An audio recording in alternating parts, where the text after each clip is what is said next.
Okay. All right, let's assume that. Otherwise, lip reading. Second theme: scouting and countering. We assume that a certain build order has been picked, has been tried a few times against the computer, then has been tried against opponents, and we have come across a problem, a loss. Any loss is an illustration of your inadequacy as a human being. Strike that. Any loss is an illustration of how you can lose. Right? Yes. Yeah. It's yeah. Basically, you improve more upon your losses than you improve upon your wins because wins don't highlight the flaws in your play. Losses do.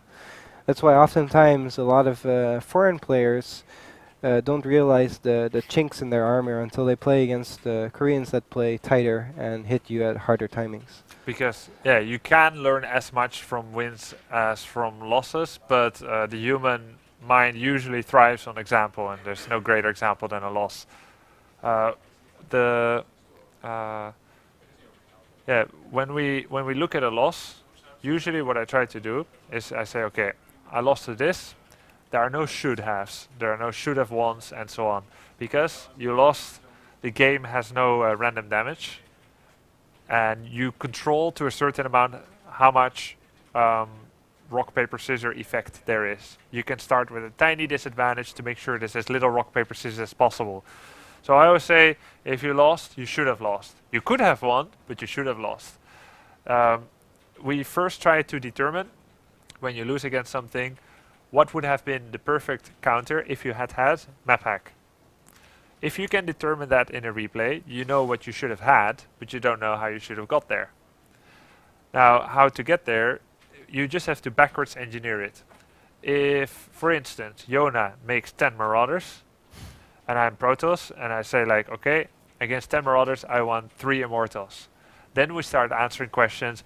When did I know that he's starting his 10 Marauder build? When did I know that I should start my Immortals? Is there a point in my build where I can afford that? And so on. You start answering all these questions, and then you start working it into your build order. And eventually you'll get a strategy where you have fixed times to scout, not random, fixed times to react, and to identify it is A, it is B, or it is C. So that's what we are trying to achieve with scouting and countering.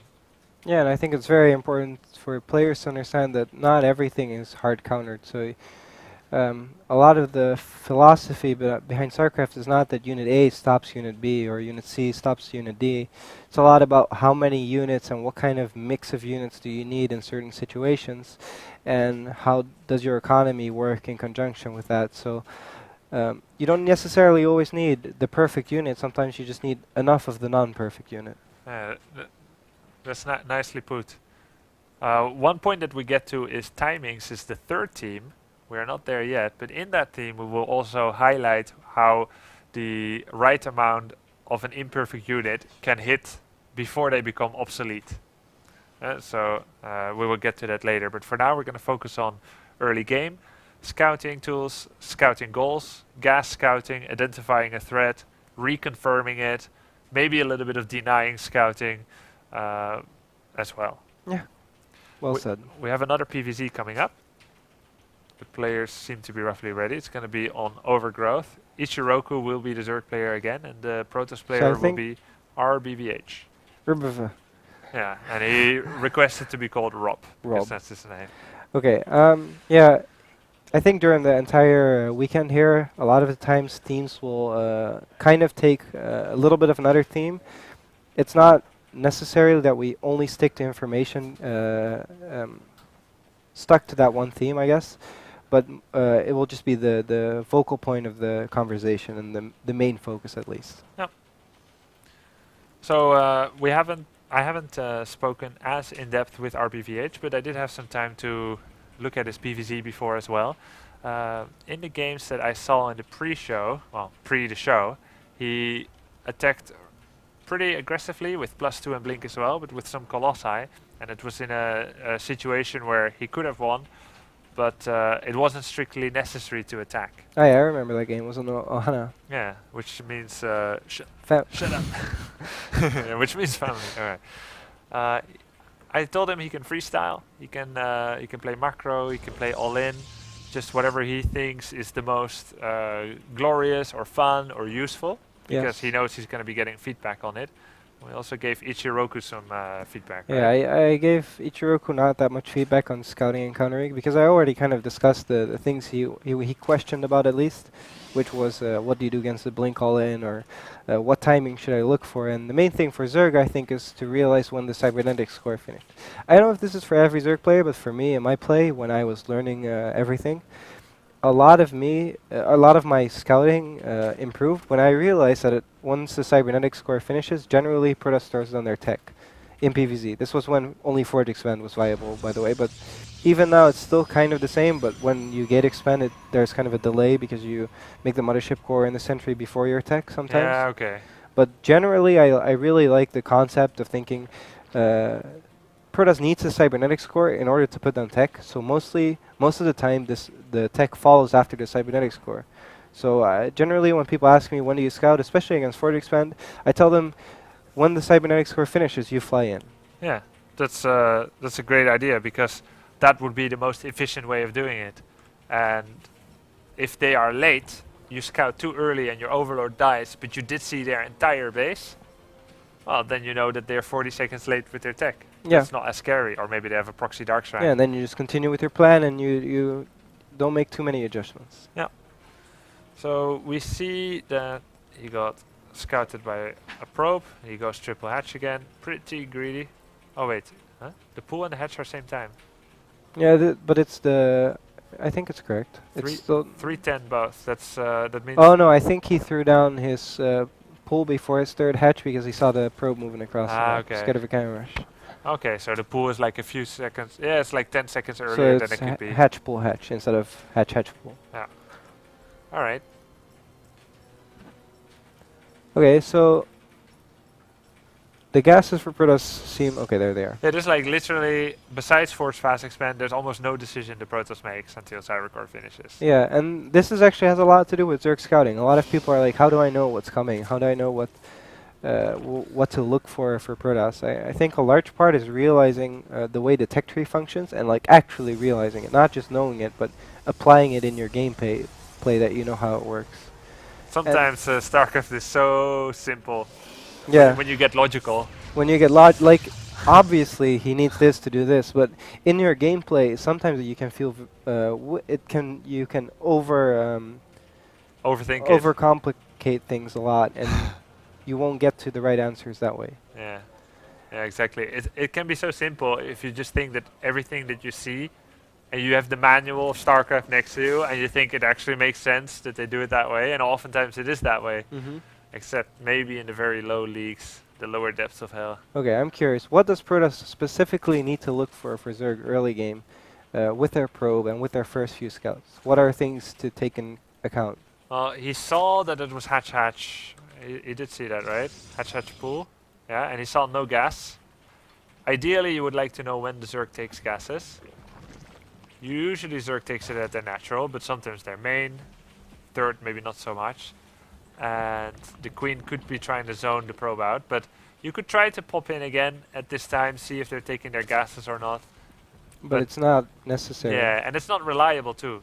Because if he has lings or queens in front. Yeah, we're talking about ladder inconsistency, so we're looking for reliable scout methods. And besides seeing the first 4 buildings, pool, hatch, and no gas, there's not a lot more you can see. But if we look at the unit tab, there's one sentry here. It has 62 energy.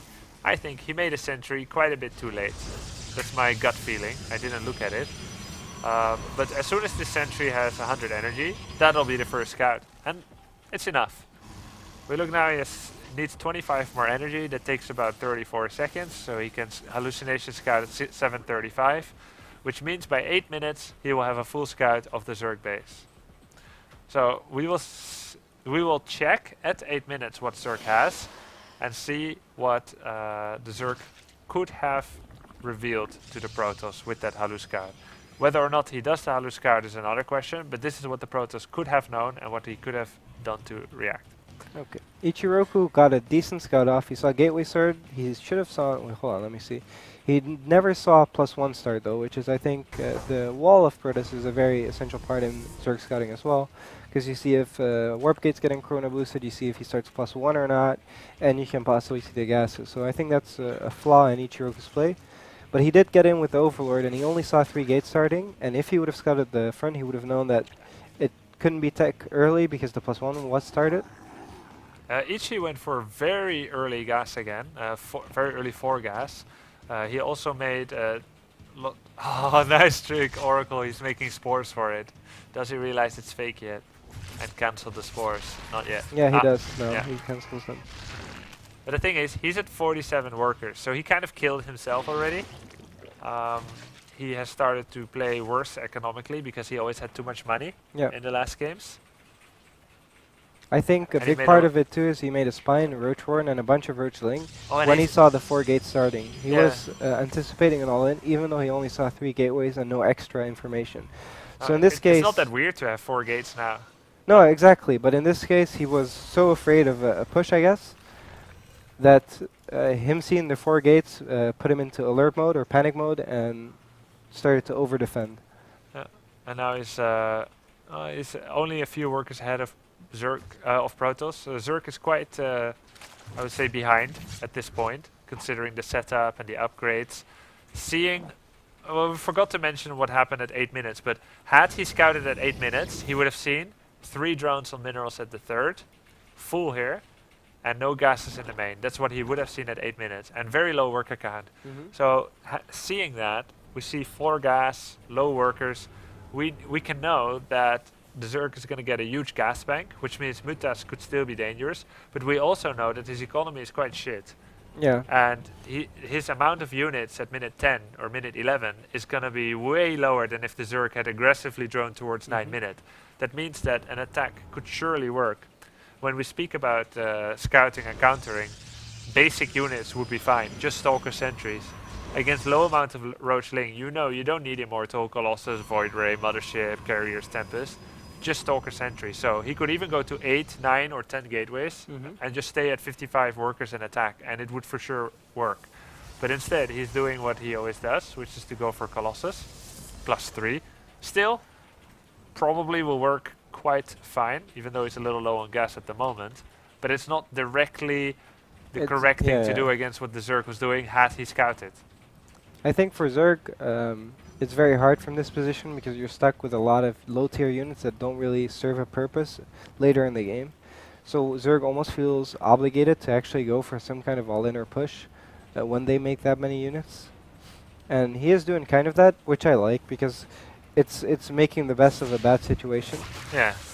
And if Protoss allows Zerg to do damage with the attack, he can suddenly even up again. But Zerg's scouting isn't very optimal either. He doesn't know if Colossi are coming or many gateways. Ideally, at minute 9, you want to pop in again with an Overseer, fly over the Protoss main and see what's happening. He doesn't know that Colossi are coming or how many gates there are. Yeah. Part of that is that he always does the same thing. He always likes to go Muta, so in his own games he has very little motivation to scout. There's rarely games where he loses because he's trying to counter something from the opponent. Yeah, okay. Because he's always trying to make the opponent play towards his hand. And that's kind of okay too, I guess. Yeah, it's not necessarily a bad thing, but he cancelled Roach Speed. Did he? I think so. Yeah, he cancelled Roach Speed. He had it coming, but he cancelled it. To get more Mutas out? So now they can't run. But yeah, what you were saying, it's kind of okay. You really can always make a big Ling Roach army and then go Muta without scouting. Yeah, but I think it has to do with the fact that he always plays his style and he forces Protoss to play his game, I guess. Ooh, should not be blinking forward there. Did not have enough stalkers. Mothership core should stay at home. You should be mass cannoning and stalkering one base. Colossus can attack and Chrono boost the +3 out, very useful. We have soon 28 Mutas already. Yeah, he had a lot of gas because of those early gases he took, early 4 gases he took in the mid game. Which is why if he had scouted that, the early gases, Mutas, as I said, always dangerous, no matter the economy. Even if the Zerg made too few drones and it's bad, Mutas are always dangerous. Mutas are still good. And- They have very little mineral cost. And this is where Protoss never ended up using his scouting information. If he had, or actually his scouting at all. As you said before, if he had scouted with the hallucinated Phoenix, He spotted can attack the- a lot faster. he could have put on, like, he doesn't necessarily need to go for an all-in, that's not what the necessary correct response is. But he could have put on enough pressure on Zerg to not be able to recuperate their drone count and get a lot of units out to put pressure on Protoss. He could have also said, I have a pretty nice army, Stalker Sentry +2. You have a low ground army, low economy. I go double Stargate, I make my Phoenixes, and counter Mutas. Keep scouting, see if there's any other tech to inspire. Yeah, instead of The increasing pressure would have his- probably been the yeah. best. Usually Regardless, instead of increasing his advantage by scouting well and using the scouting information, he kind of just neglected what the possibilities and continued doing his regular thing. yeah. He has +3 Colossi, but it's not suitable to the situation. And Ishiroku comfortably carries out his Spine Crawler on the 3rd Muta build again. Standard. Yeah, no, it's good to have experience with it. Yeah, Looks very similar to the game before. but I think you said it very well. The hallucination early game would have changed a lot if it was actually used, but also used correctly. Yeah. So I think there's like 2-3 hallucination scout timings which are absolutely crucial when you play like this. Minute 8, minute 9, minute 10. If you just scout at least 3 full minutes and you read, and you just do it the same every game, you will eventually start to detect patterns, even if you're not a fervent user of the game clock. Yeah. Okay. Let's talk to our players. That's yeah.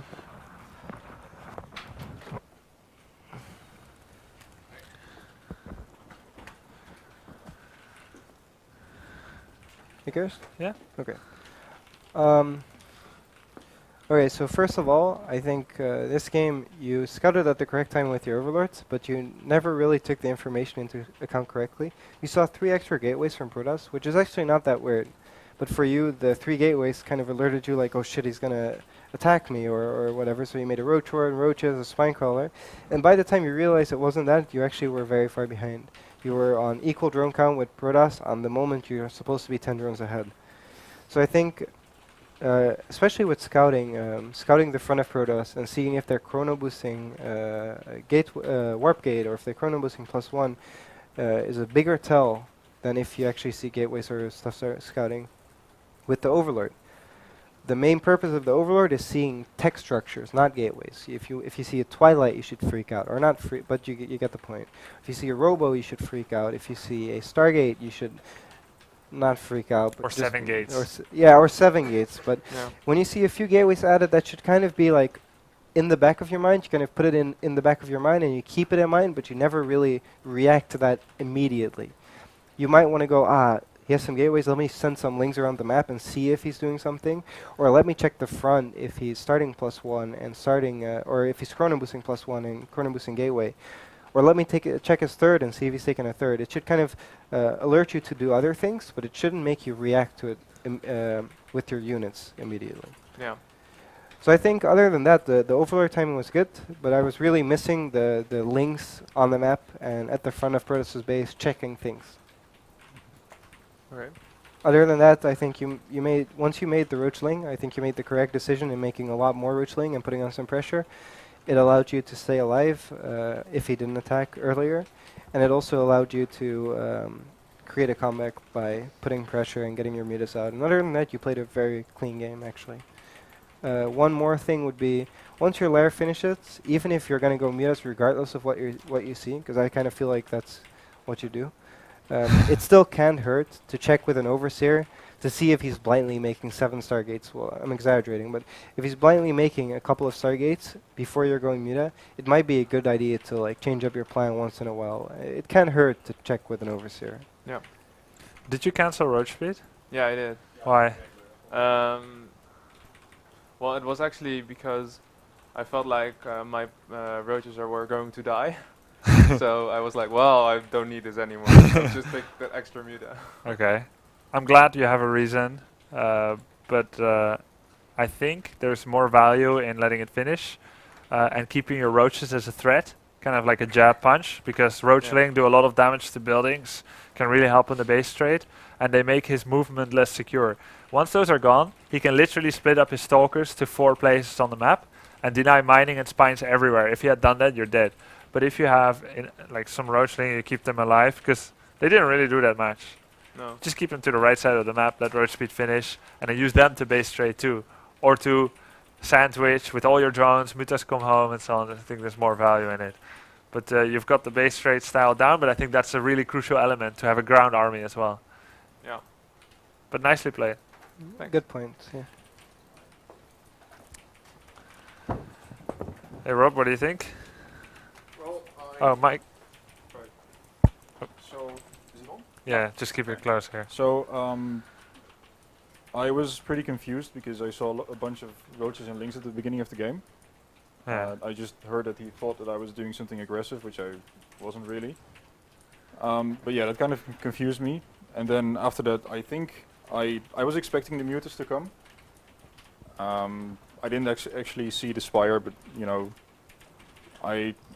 towards the end I noticed that he wasn't making any more units, so it's pretty much always mutas at that point.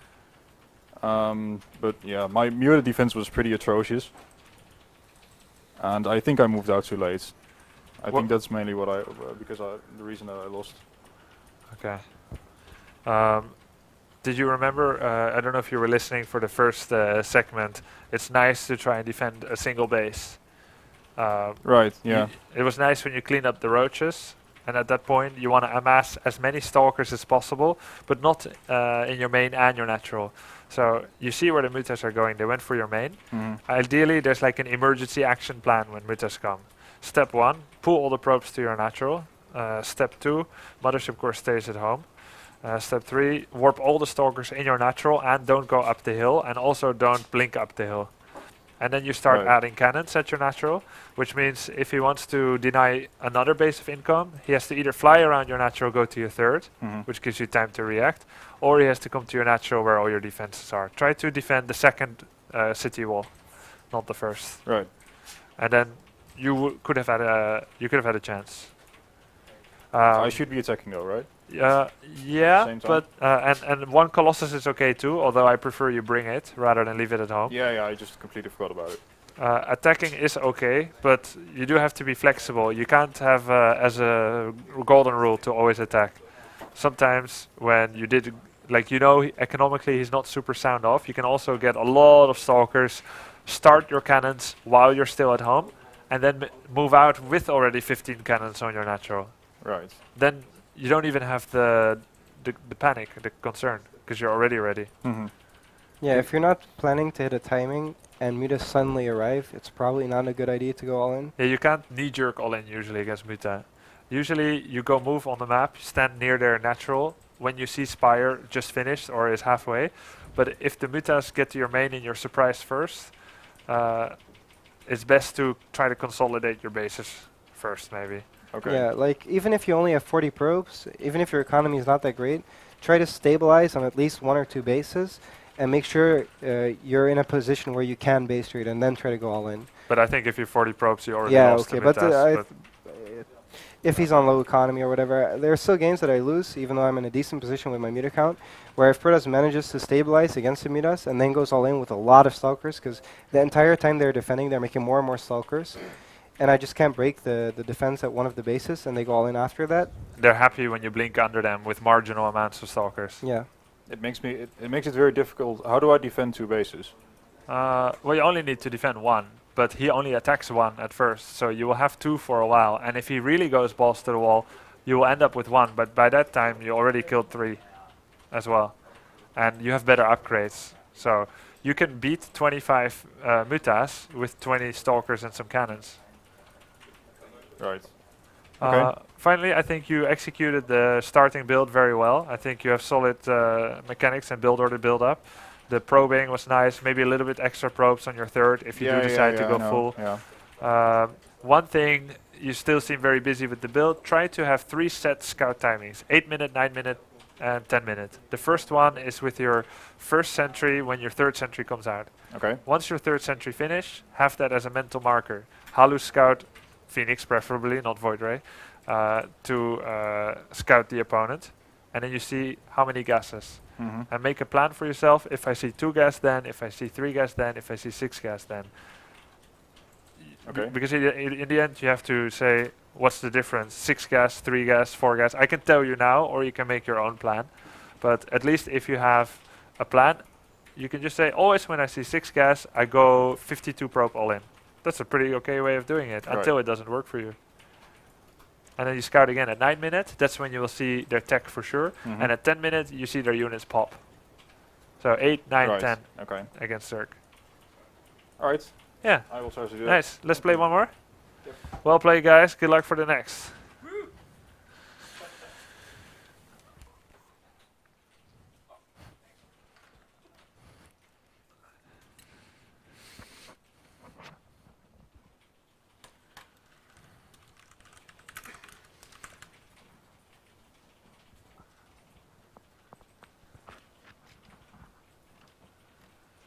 All right.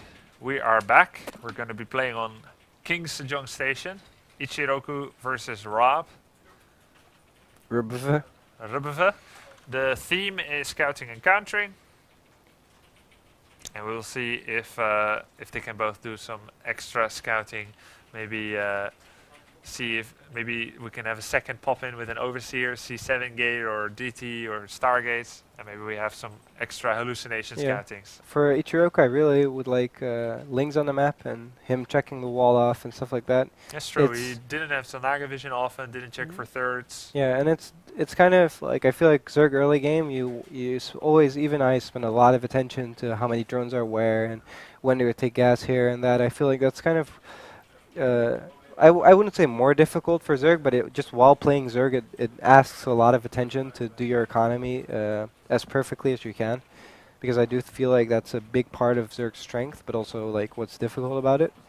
So it's hard to kind of keep attention of all of those things you're going through your mind. When do you start this? How do you spend your larva and stuff like that, while getting links on the map and checking for pylons and checking the wall off and doing all those things that are necessary for you to scout everything. But I do feel like these players are at a level where they are capable of absorbing a lot of info too. And yes, of doing like their mechanics seem strong enough to start doing stuff like this. It's not Gold League or Platinum or whatever anymore. They're at a point where they're very close to Master League players, especially mechanically. They're just not getting the right touch in what units to make when yet, I feel. For Ichiroku, I have a small sense that he wins games and feels great, and loses games, and of course I don't know how he feels, but like it feels great too. Yeah, he loves that part more, doesn't he? No, like when you don't do the due diligence to make sure you're safe, it feels great to win. You're very powerful. You have a lot of workers, a lot of mutas, but you don't really deserve it. Yeah, you don't quite understand why you're winning. There could be a pylon next to his third and he wouldn't know, you know? Like, let's say his third is here, there could be a pylon here and he has no vision. Yeah. That kind of thing frightens me if I were his teammate, for instance. There's a lot of Zergs I talk to that are in the academy of my team. A lot of the ATA academy players I talk to, especially Zergs, their biggest complaint is always I'm not going to say all the words attached to the word, but it comes down to gimmicky plays. Yeah.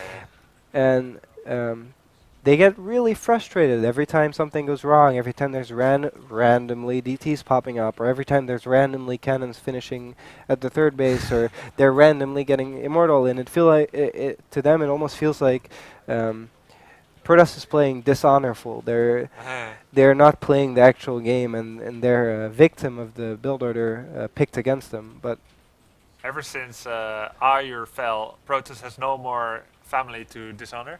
Yeah. So they can play any way they like. I think anyone can play any way they like. It's competition. So for me, that argument never stands. Yeah. For me, that argument never stood. Exactly. But it's hard for people to kind of get out of that mindset. Like I tell them, you have to scout. You have to be less judgmental of the plays that your opponent is making, and more judgmental of the plays you're making yourself. Yeah. But the thing is, for instance, I was playing for a long time against Zerg in Wings of Liberty, where I would go 4-gate, Robo, expand, and then I would have a hard time against Mutas.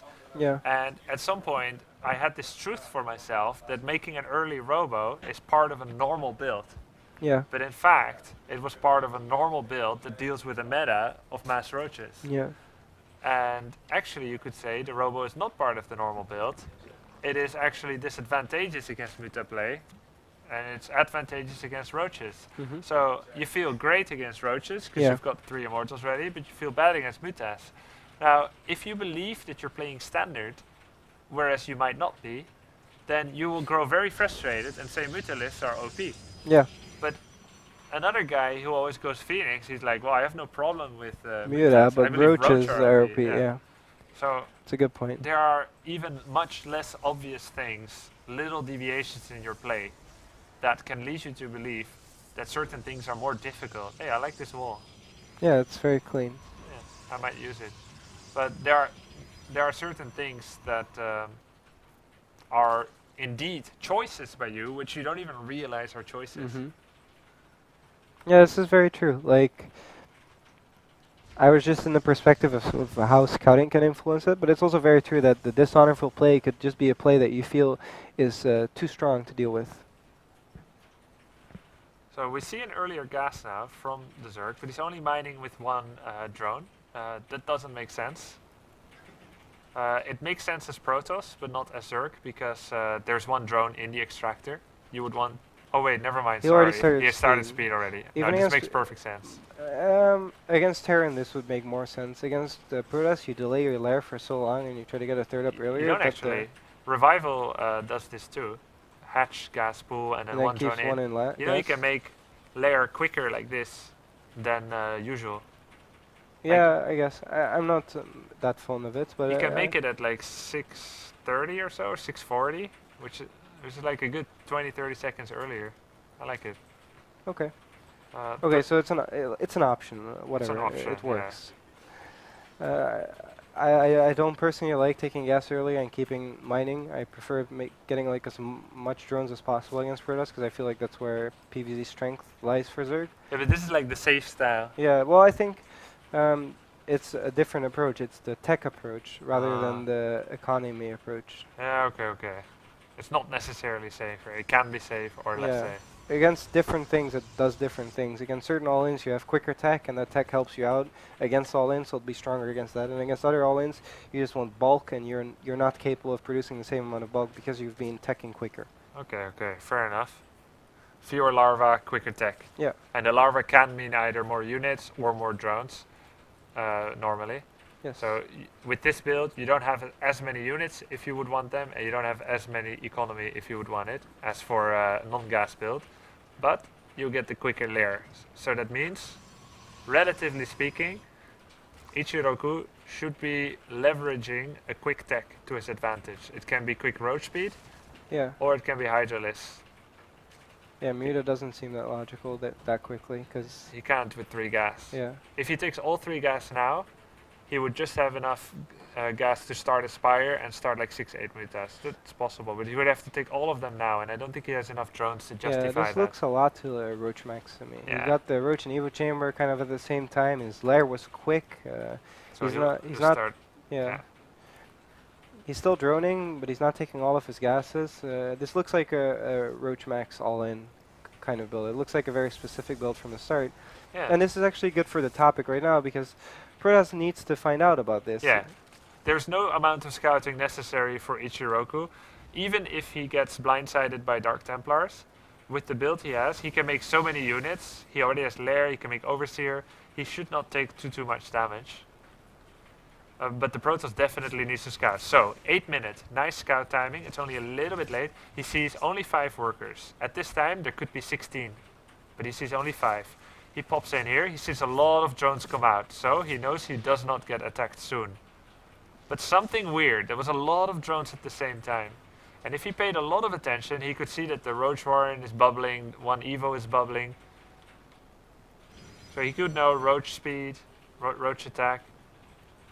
Yeah, I think Ichiroku's build doesn't make that much sense. Rushing Lair that quickly and then not getting a super quick Hydra den, Yeah. but getting super quick Roach speed and super quick Roach attack, but then going for Hydras on the second Evo chamber. Yeah. It just kind of seems all over the place, and I don't feel like there's a specific enough goal in mind while No, doing this build. I agree. Because he's still at 63 drones, which you could say is 3 workers under at least a decent 3 base all-in count. He's making those 3 now, which means they'll finish at 950. He will reach his worker count at 950. And normally you can reach your worker count 66 at 830. Yeah. So he deliberately was 1 minute 20 seconds late. Of course, some of it may be league difference, but maybe not too much. Not too much, I feel. I feel And the Hydroden wasn't quick enough to make use of the super quick layer. Only the roach speed was quick. And he is making use of that yeah, right he's getting now. value out of it, but it does not necessarily mean it was the correct decision. Now for the Protoss, he scouted, I believe, once with hallucination. No, he scouted again. He saw 6 gas and a Hydroden. Yeah, I think it's kind of cool. They're both picking up the things while playing a relatively good game. Yeah, he did more scouting, but the countering part, not correct. Because when you see Roach Hydra, and when you move out that late, there's actually no reason to move out, because Zerg already reached their worker count. Yeah. So sometimes people see, hey, pro gamers, they do a poke out with Stalker, Sentry, Probe. And they see it almost every game, and they start to think this is correct to do. And I was doing it for a long time to see what it feels like, to see why do they do that. But actually, the game clock is so important, because when you move out at 8 minutes, you are making units, you're forcing units from the Zerg. Before their max saturation. Yeah. And if you move out after that, they're already producing you're just units. at risk. Yeah. You're wasting Mothership Core energy, which could be photon overcharge. Oh, this You're is very nice by Protoss, actually. You're wasting force. I still think this is technically incorrect Yeah. that he's moving out, because who knows? There could be Roach Hydra from everywhere. He has no recall. He Yeah, could have hold lost on. the game right now. This was a game-losing move, but he got 6 Hydras for free. That's fortunate for him. I am not sure what his vision was, but if his vision was that Zerg was out of position, it could have been a good move. But I kind No. of just assumed he It was had that Roaches vision. right here. He didn't But he know. didn't have vision. He couldn't have known. So you're correct. It wasn't. A game-losing move, and it was not good by Ichiroku to Yeah. let his Hydras be alone there. Yeah, But think- stuff like that happens, though. I think it's cool to see they're both trying to scout, but I think it's very obvious that they're both not sure what they're looking for. Ichiroku may be more sure than the Protoss player, because Ichiroku just wants to find a pylon with his links, basically, and Yeah. that's not that difficult to grasp. And I mean, Roach Hydra can counter anything Protoss yeah, makes. exactly. So I feel like for it's less deep and refined in this game for the Zerg player than it is for the Protoss player. But the Protoss player scouted properly, but it didn't feel like he kind of took into account what he saw. He moved out regularly, like he would against maybe Swarmost or Mudak. Yeah. But nonetheless, the game has entered the next phase of the game, and we're gonna see what happens next. This time the Protoss army is perfectly attuned to what the Zerg is doing. I really like the aggressive move in here. Some players are afraid to commit their army, but we have to remember, Ichiroku has a great economy and a basic army. Waiting to 200 versus 200 isn't gonna do it for him. Instead, he killed 23 probes and reset all of the Colossus count, almost all of the sentries. Yeah, he's very aware of in the situation. He's very aware of the fact that he has Roach Hydra and his opponent is getting better and better tech Yeah. out. So he's forcing the issue in a very nice manner. Absolutely, really the fantastic choice. It was The correct, totally the yeah, best choice. Yeah, 100% correct. Yeah. And Protoss was out of position. He wasn't ready. yeah, that was a great move by Ichiroku. And now he can continue to make basic army, because Protoss is far under max. Yeah. At this point in the game, scouting becomes kind of less important. Yeah, It's still useful against Zerg. You kind of want to see if they're going to switch out of Roach Hydra or not, because that's a very good possibility. But at this point, Protoss is in a position where they don't have the economy to make tech switches anymore. At this point, they're forced to just keep making army or they die. yeah, and the So- sentries all died, so he can't hallu scout Yeah, anymore. if he would hallucinate scout, he would see nothing that would change his plan, and it would just cost him energy. So yeah, at this point, scouting is a bit irrelevant, which is unfortunate, and countering too, because they're both stuck in the same unit composition. Only Zerg is capable of switching out, but they don't need to. So yeah. Protoss is attacking because maybe he feels like he's in a very difficult position, but the best choice for him would probably be extreme turtling yeah, to 200 supply. his army is not speaking the story of his production. Oh, all right. Well, that game is over. Yeah. Well, Oh. his army was on the map, and he was using it. He actually used both this time while he's making probes at home. Yeah, and he The- doesn't need more probes. Yeah. Too. That was well done by Ichiroku. Pretty good game for our purposes. Yes, I think so too. I think the scout timings were correct, and I think Ichiroku scouted better. He still could have had another overlord next to Protoss's base to scout in. He never actually did the initial scout into the main, Yeah. so that was kind of a slip up. But I kind of feel like, I think when you go that aggressive with the early layer, yeah, you can make a quick overseer, it's nice, but you also find out a lot of information by the frontal roach pressure. yeah. So I don't know. I feel like both of them kind of had the problem that their builds and plans didn't speak the same story, didn't tell the same tale. I think RBVH had the perfect setup to go up against what Yeah, okay. the Zerg was his doing. build told the same tale, but his He also gameplay- scouted everything, Yeah. but the main thing was kind of the move out. Yeah, the That was the kind of move game out- losing, The move out was game losing for sure. and it wasn't the only move out that was too aggressive. There was the move out which made him lose sentries and mothership core energy. Yeah, There was the second move out which got him 6 hydras, but, but that could should have or could have made him lose. And then there was the final move out where he was already 99% lost, Yeah. but he lost for sure because of it. So I feel like his build and his army kind of spoke into I want to turtle and play late game, while his army movement kind of said I I'm want to go kill you. impatient, yeah. So I feel like that's very. Those are too far apart, and for Ichiroku it's similar, where he teched really quickly and got a really quick roach warren and +1, but then went for hydras and more economy, even though his build order spoke of an all-in, as it were. We'll do some Twitter questions soon. Let's just, I think, There's time to talk to the players. There's 25 minutes left, so you can do. 25 minutes. Yes. Okay. Well, maybe we'll play another game. Yeah. Do you want to go quick Yeah, talk let's have or, a. or another game? What do you guys quickly? want? You want to talk or you want to play? Do you guys want to? Do you feel like you need advice? Let's Yeah. play. Play. Play one more. All right. Okay. So yeah, obviously they put off their headsets and actually They heard parts of that, a lot so- of the points we already made. So I can understand how it doesn't feel very useful to hear the Yeah. same things repeated. Harping on that. Because a lot That's a of good game. a lot of the coaching and putting things into practice is actually practicing. Like, Yeah. it's hard to learn new stuff, and if someone's not used to scouting, it's hard to absorb all the information you're getting from your scouting information. Usually, when I try to, when I'm practicing and I'm improving, I try to refrain from using negative words like, "Oh, that was so stupid" or whatever, Yeah. because there's the only I don't judge based on results.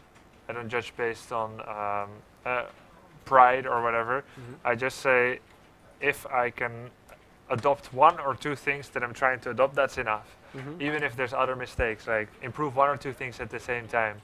And what we saw is, if I speak for RBVH at least, we can put our headsets on again. He is scouting much more regularly. He saw what's happening. He confirmed roaches. He confirmed the drone counts, the gas counts. He saw the hydra den. Yeah, he just That's all he didn't use the information yet, but he got it going. He's like he's changing, Yeah. which is most important. You Obviously. could say if he normally goes for only blink that he did use the information because he went Colossus. Now Yeah. we happen to know that he often does like to go for Colossus.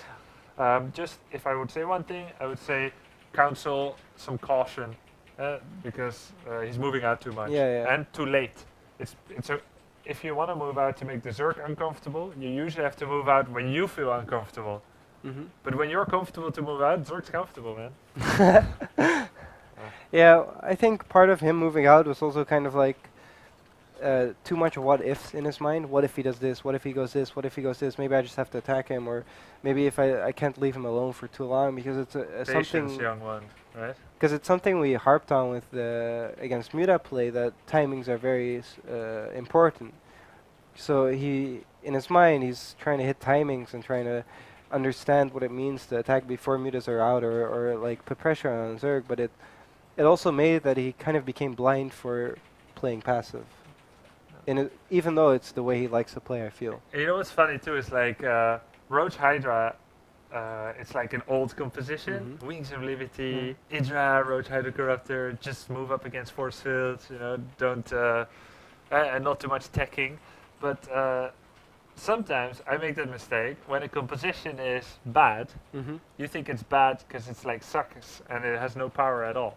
No, it's But usually bad because it scales poorly or it becomes obsolete. And then when I have like the wrong version of bad in my head where I think I can just attack, rush and kill him. yeah. But It's Roach actually what Hydra, Flash has a lot a lot of what? of that. When you watch him play, every time he plays against something unconventional, I remember a game between him and MC, where MC did some ridiculous like Immortal Storm of a quick 3-base, and Flash just kind of went, oh, that's not how you're supposed to play, and he just kept attacking and dropping and kept attacking and dropping, kind of trying to force the issue because he should win the game. And he lost the game against MC, and MC won the series at like an IEM or something. Yeah. Even though Was that on merry-go-round? no, it was an Overgrowth. Yeah. It's the same sometimes when the Protoss started doing Phoenix Colossus against Terran. Yeah. And Terran is like, Phoenix? I know Phoenix is a weak unit. I know Marine is strong. So they start like dropping, attacking, and then they keep losing everything to Yeah. Phoenix. It's just a strange kind of autopilot program which says that if it's weak now. Yeah. But sometimes it's weak later and strong now. So Roach Hydra, not the best strategy maybe. Mutalisk and Swarmos maybe are by win rate stronger, Yeah. but you have to respect it and know how to play against it. Yeah. So let's see. Nexus first, no scout on merry-go-round. Not too safe on the ladder. Yeah, it's very important to know why something is not being used. And I mean, you could say that he does know, and he has chosen to play more greedy, risky, as a choice, and to say, I accept, I lose to early pool rush, which is an okay way of playing if that's how you want to play. Everyone has their own freedom how to play. But No, you must play in the one way. there's some people who are like that. Yeah, I know. There's too many people who are like that. Play by my rules, which are not written anywhere. Yeah. Play by, yeah, exactly. It's in a way understandable because for someone to kind of understand a game, they make rules in their own head of how the game works. Yeah. And at some point, you start expecting other people to live by the same rules. But obviously, for an outsider, it's completely ridiculous because you're basically forcing an opinion on someone. Yeah. Yeah, that's well said. Yeah, you have to make rules for yourself to make sense out of everything. But other people may have different rules. Well said. So, hatch first, into pool, into hatch, is it? Yes, he's not scouting his... he doesn't have vision of his third. Zerg does, so it kind of feels a bit scary. But I think he should be fine. This Overlord could be heading over his third. There could be like a pylon here. Yeah, or if you're gonna play greedy, it's not bad to like kind of check with a drone. So the Protoss will start cybernetics core. Keeps making probes. I like 4 links. I think 4 links is ideal against Protoss. I used to make 2 links and Links of Liberty because pressures were easier to spot because there were no gate expands. And against Forge Expand, I still kind of think 2 links is okay because you can kind of see by their buildings what they're doing. But against gate expands, it's kind of difficult to see if they're doing pressure or not. So I like 4 links, so you can have both links at possible watchtower or at their front, and also links checking for pylons around the map. Yeah, I agree. No zealot was made, and he didn't scout to see if the third got cancelled. So technically, he's unsafe against Baneling Bust, 2-base Roach with a third cancelled. All these things, he's technically unsafe against it. It's not popular. It rarely happens because of the Mothership Core, but And it's okay to kind of play against the meta and say it doesn't happen that much. Yet, if you are a player who says, I never want to lose to this build, then we would say, go check that the third really finished. Yeah, go check that the third really finished. Let the zealot Get the finish, zealot. that kind of thing. Don't delay your Mothership Core too much. Yeah. So we have a Stargate into Robo, which, if we talk about what kind of story that tells, That screams a third base, but it could be. I think with the speed of the Robo, Yeah, it the Robo is too early, so could be the it Warp actually Prism. yeah, it actually looks like a Warp Prism. we also have that +1 coming. Yeah, you're right. Oh, This is pretty important for the Zerg to scout out. It gets pretty simple. What the Protoss, if what we say is happening, and I think it is, the Yeah. Phoenix War Prism. Definitely. Like the +1 wouldn't make sense this early, and he's not like it doesn't look like he's not making a sentry. Yeah. So it's very easy. Like the Protoss will try to obtain a tactical victory, which gets the same amount of ladder points as any other victory. So hold your horses. He will try to go for tactical victory, which means War Prism here, sentries force field here, and destroy the main base, right? Yeah. Now for the Zerg Well, to stop that. Actually, I don't actually think it's even sentries because he doesn't have a sentry. Okay. So I think it's just going to be zealots. He's just going to warp in zealots. Fair enough. But what the Zerg needs, units. He needs roaches. Yeah. And because +1 finished, it cannot just be links. So in this case, he needs a roach warren yesterday, Yeah. and he doesn't have it yet. I agree that a return is the best response, but I don't fully agree with that links aren't sufficient. Because it's +1, bro. Yeah, +1 is very strong, but with the warp prism build, and if he starts warping in on top of you, because the warp in takes time, and the first 1 or 2 warp ins you can actually defend with links. Sometimes links can kind of stop the build from escalating, Okay, okay. but it's obviously ideal to have roaches, and your links are never going to be super cost efficient. But in this, with this specific build, it can sometimes work for a while, but roaches are better for sure. You're 100% right on that. So he's trying to deny vision, but the Zerg already saw everything he needed. He saw that there were phoenixes on virtue of his overlords mysteriously dying, and he sees the robo. And he saw 3 extra gates, and he sees there's no third here, and he sees there's no third here. So he absolutely should be making lots of links now because his roach warren isn't done. He is making 2 spines, he's but they're making- both at his third, which He's is... making pit spire, so he has not responded to what he has seen, and he will take extreme amounts of damage now, maybe even game-ending damage. Yeah.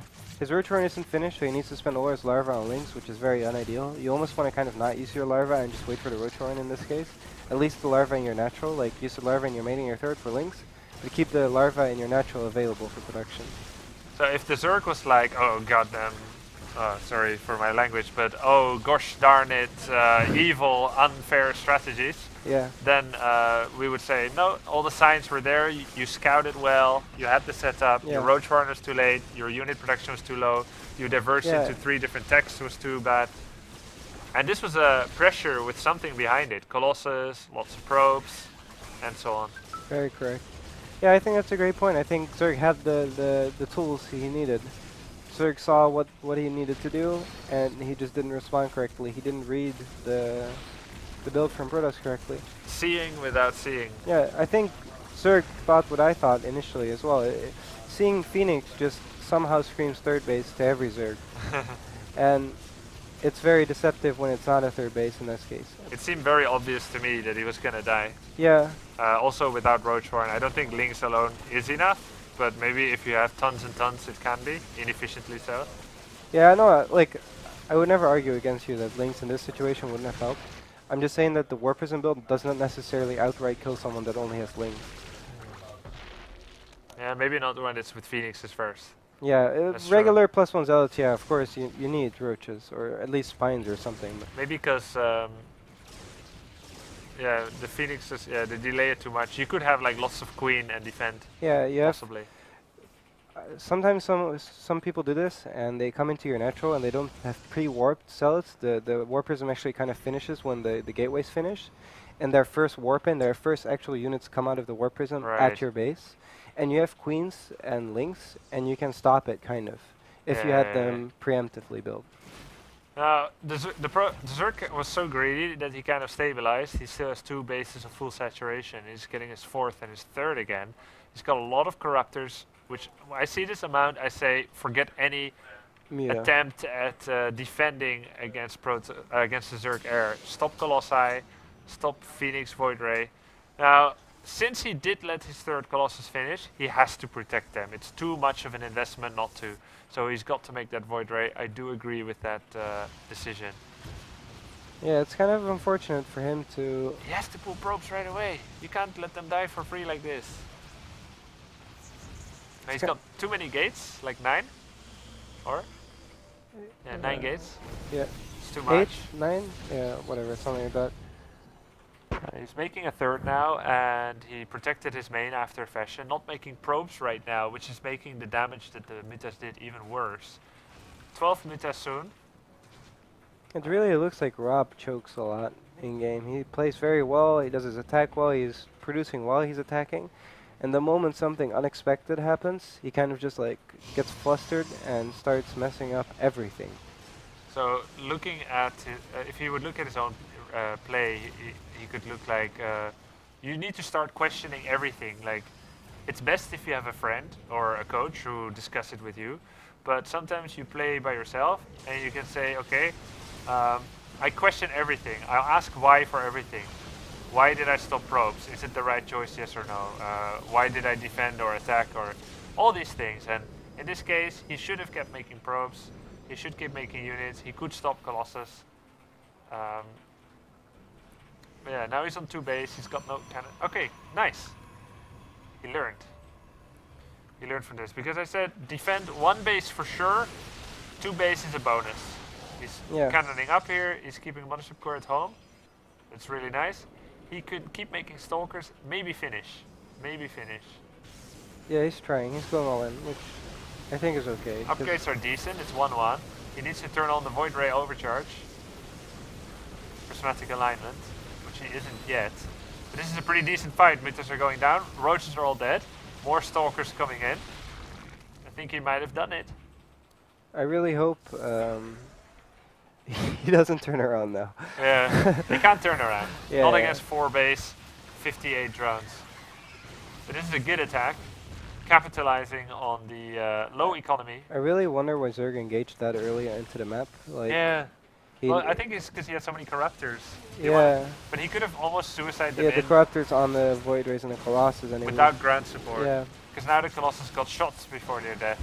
they got a lot of shots in, and yeah, just generally like the efficiency of the fight was not very good for Zerg. Plus, he engaged very early, which seems weird to me because you're on a larger economy than Protoss. Yeah. You're trying to buy as much time, not rush in as quickly as possible. Now our next segment is timings, but one of the most important things for understanding your timings is to constantly ask yourself the question, GG by the way, is it better for me to wait or is it better for him to wait? Once you have answered this very crucial question, you can start to let all your decisions be influenced by it. Yes. But for now, game is over. Very well played by Rob, I think. I think so too. I think he had significant damage done by the pressure, which was a lack of Ichiroko understanding the scouting again, which happened in the first game by Rob actually, which is funny in a way. Yeah. And after that, he kind of started losing control of the game, and he was still in an okayish position because he had a good standing army and he still had 2 base. But I feel like Zerg could have won. I was about to say should have, but since we're not doing should have, Zerg could have won if he played more efficiently once he had the mutas out. Let's have a talk with our players. Oh, no time? No time. Do it after. We'll talk to them later. There's a break. Yeah. Lots of time. Yeah. Okay. You can ask for Twitter questions yourself. You can time them yourself. Just ask for a question, you get it. Ask I- for a question. I I would want a like Twitter question now. Please. Go. 3, 2, 1.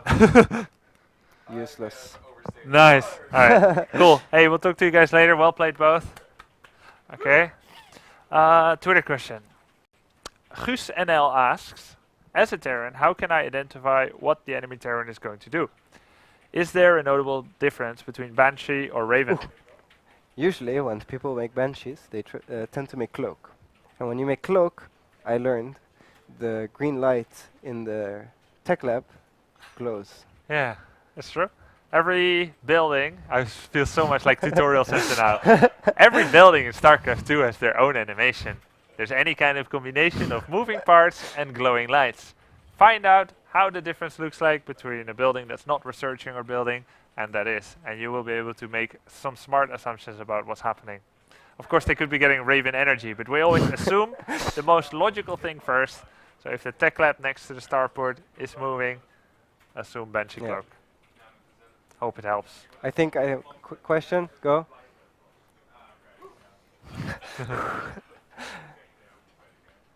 Can you guys give us fellow Zergies advice on scouting Terran? I'm Diamond Zerg, but I still have no clue. I have ever since they patched the Hellbets, I've actually had a lot of problems with scouting against Terran because a specific build order started popping up, which is one Reaper into Reactor and then making Marines to deny the Overlords, which created a weird scenario for Zerg where they had a lot of trouble finding out what Terran was doing because they were used to having easy access to information, and now suddenly they had to work a lot harder for the information.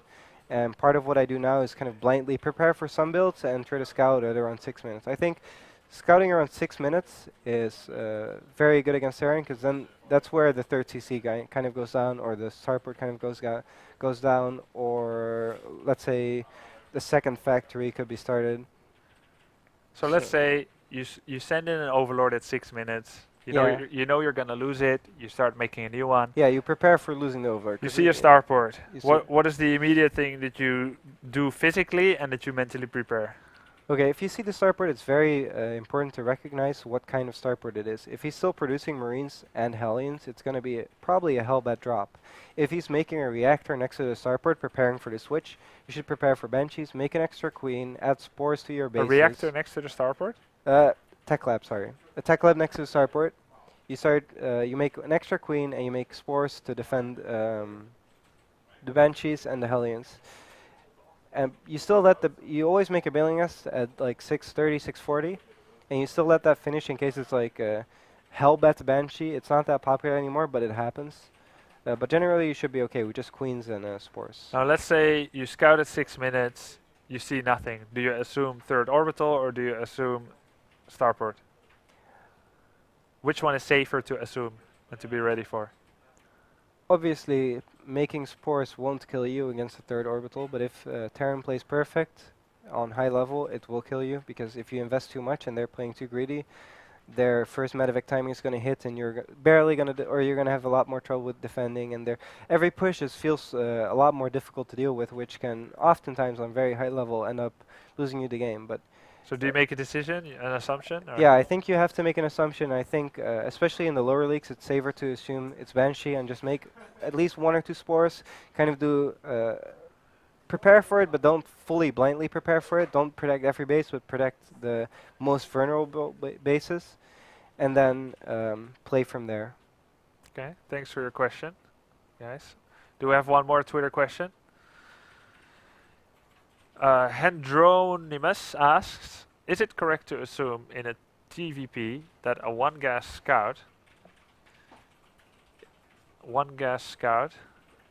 is aggression and 2 gas is tech in a scenario where the Reaper... Oh, okay, from Protoss.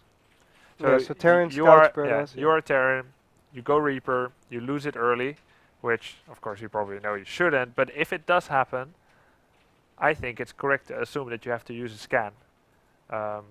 Because when Protoss kills the Reaper, they're like the sooner they kill it, the quicker they can diverge from a normal play. And if you do indeed not try to scout at all, they could have gone for some all-in, and you would not see it coming, and you would not be able to hold it if you don't see it coming. Like, it can be a 7-gate, can be Colossus all-in, can be that an Oracle was coming soon and you didn't know. You cannot really make any plays that you can be proud of. You can be right by accident, but you can't be smart. And hopefully you try to make at least intelligently informed decisions. If you did see only 1 gas initially and you saw an expansion, maybe 1 gate, it still doesn't mean aggression, not really. And 2 gas can also just mean a very macro-oriented style, because I can make 2 gas and lowly saturate them, 1 or 2 probes in each, or I can go 1 gas and then go lots of gates, or 1 gas into 4. It's difficult to say. Either you have to play very safe, double bunker turret at the front if you don't want to scan, or you have to scan again, or you have to make scout again with an SCV, or you put blind turret in your mineral lines and you move out with your bio to put frontal pressure and get information that way. So there's no easy answer, which is why that Reaper is so important. Yeah. We're gonna go to me now. Okay. Okay. We'll go to the tournament director now, Frank van Kaspel. Thanks for watching so far, guys. We'll be back later with the third team, but for now, Frank.